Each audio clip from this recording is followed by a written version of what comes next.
This is Radio Now 95.3 FM. Come for the news, stay for informed conversations.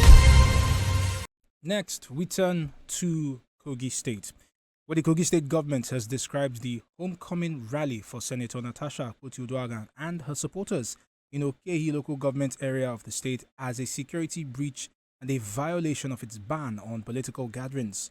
The suspended senator arrived at her country home in Okehi, and while urging her supporters to be peaceful, accused the Senate President Godswill Akpabio, the Kogi State Governor Usman Ododo, and former Kogi State Governor Yahaya Bello of plotting to have her killed. Senator Natasha Akpoti-Uduaghan is the subject of a recall process that, if successful, would make her the first lawmaker to be recalled in Nigeria's Fourth Republic. Joining the conversation this morning is Kunle Lawal, the Executive Director at the Electoral College. Mr. Lawal, good morning. Thank you for joining us on the conversation. Good morning, Stephen. Hope you had a lovely morning. Right. I'm doing my best. I want to get your general thoughts on the entire conversation as it has played out till this morning. Okay. My general thoughts on the recall process, or my general thoughts on the feud on between Natasha Akpoti and the Senate President. My general thoughts kind of vague. I can't pick what you exactly want me to say. Hello? Beg your pardon, sir? Hello? Yes. You said you wanted my general thoughts. Yes. I said, could you be a bit more specific on what exactly? Right. I'm interested in, well, for starters, the senator defied a ban on gatherings, rallies and gatherings, and arrived in Kogi Central, and she went on to hold her rally. So I wanted to get your reactions to that particular move. It's the game of politics. If you look at the actions preceding her move, you get, I don't think there was a specific reason for that ban. I felt it was a little abuse of power because even a chairman in local government decided to put a ban too. I don't think any local government chairman has done that in Kogi State history. So it's a little more of the game of politics thing. So, well, she responded without using a convoy, came with a helicopter. I feel it's just the game of politics as usual. Politics is war, so everybody playing out their position. So let's talk about this politics a bit more.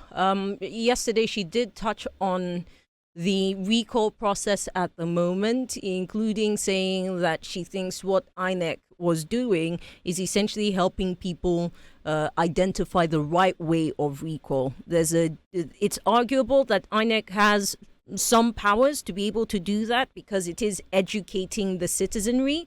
But if you consider that it seems there are political motivations that are not driven from the people, her constituents, that are driving this recall process, how should we then, as Nigerians, approach this matter? Maybe that, when you have this conversation, recall is perfectly constitutional. We all know that. The motivation for the recall or the direction for the recall, I don't think can be guided by constitutional rules or because politics is not for the morally just. It's how would I put it? A complex matter. So INEC clearly states, and INEC cannot institute a recall. There must be people within her constituency, and I think that's what Nigerians don't want to accept. There are people within our constituency, whether politically motivated by others, that's not the point, instituted the recall, not INEC. And the Constitution is clear. Once you submitted 50% plus one over that of the voting population, INEC must initiate a recall process. The Constitution is the law. Whether that is morally just or some people are quarreling, that's not the conversation of the law. That's not the position of the law. Totally irrelevant. I mean, I hear you, Mr. Lawal. You're right. From a neutral perspective, what we're seeing play out is essentially what the rules allow to be played out. But if we set aside the sentiments, wouldn't we be somewhat wrong to set aside those sentiments? We're a country where we've typically advocated in the last couple of decades for more political consciousness and awareness. So if this is a process that's instituted by those political interests and a number of them, considering the actors in the tension or the fight she has at the moment, these are people from other constituencies outside of Kogi State. How significant is it that this is what is leading to a potential first recall ever in the Fourth Republic? No, but if I remember, Dino's recall got to a referendum. Yes. Which is the voting population. And that was Kogi State. And Dino's recall was also instituted by people outside the constituency. So it's not exactly a new thing. Secondly, if I were to answer, I'm not speaking from my office as the executive director, but if I was to answer as a former politician or a retired politician, as I would love to say, I'd first say I would have expected Natasha's first response to be a recall of the Senate President too, using her own powers. It's possible. The only, like I said earlier, politics is war, and I'm going to try and be open about politics as much as I can in this conversation. But politics is war. I feel she should have responded with the same exact strength, and that's a show of power. Isn't that overreaching, though? Because as senators... I don't think that's overreaching. Here's my argument. So. Here's the reason why I'm asking this, Mr. Lal. If a senator's primary responsibility, the driving factor for that role is really their constituent or their constituency. So anything they do on the floor of the Red Chamber is directly proportionate. The first people who get that impact are from their constituents or constituency rather. So if someone from the outside is influencing the process, it's a question of how you from Jericho is coming to try to influence what will happen in Medina. No. Nabila, Yes. there's something I critically need to correct now. Mm-hmm. First and foremost, I've always said this, constituency projects are not constitutional. I'm speaking to the law now. Yeah, I didn't mention constituency projects. No, let me land. Nabila, sometimes you should allow me land, please. Please go ahead. That is the only job that senators have in direct relations to their constituents. The laws that are made in the National Assembly are laws for the Federal Republic of Nigeria, not laws for, let's say, example, Etiosa, or laws for Uyo, or laws for Lokoja.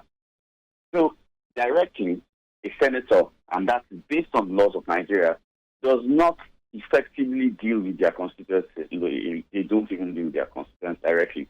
The only conversation they have with their constituents is, of course, they're supposed to have town hall meetings, which is, at least get the kind of feedback they want. But those laws they make are for the Federal Republic of Nigeria, not for their constituents.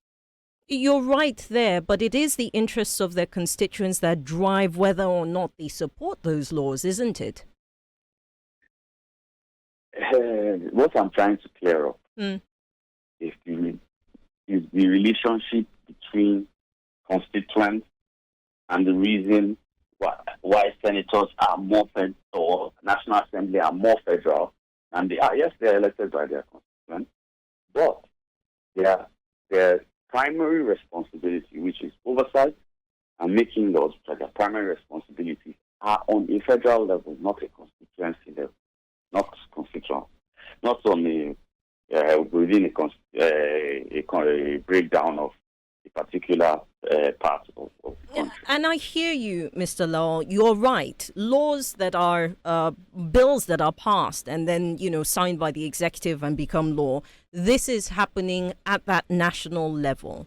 But typically, constituents will say, this is not what we sent you to the red chamber or the green chamber to go and do. We don't like this bill that's being debated. And if we are fully supporting and refusing to, if you like, to acknowledge the nuance around the political motivations here, then what's the difference between what's happening now with all these outside interests driving this and, for instance, when citizens expect the lawmakers to do executive projects? Because she's also said that some of the people who signed the recall process or the letter to ask the regulator to recall, she says that these are people who were deceived, that's not the word she used, but they were enticed, if you like, with palliatives, that word that we keep introducing into our parlance. Okay, here's the conversation. The same National Assembly, it starts with the responsibility of redressing those laws, right? The same National Assembly has ignored those laws, which, of course, the recall is part of, have ignored those laws and left it the way it was, vague, meaning anybody that can gather the required amount of signatures, regardless of who the person is allowed to institute a recall.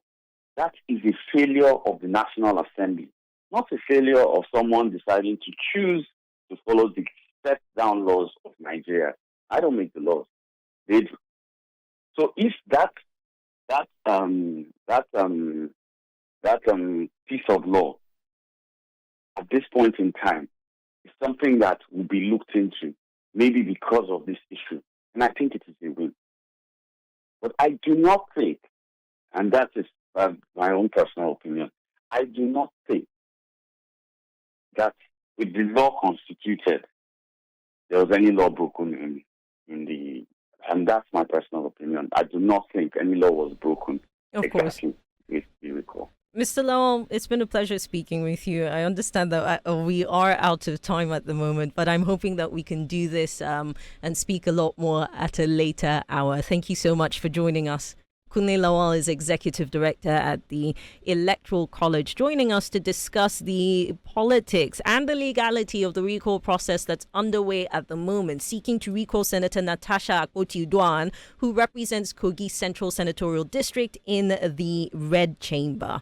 Now we're taking a few short minutes for a break here on Radio Now 95.3 FM. When we return, Brands Now comes your way.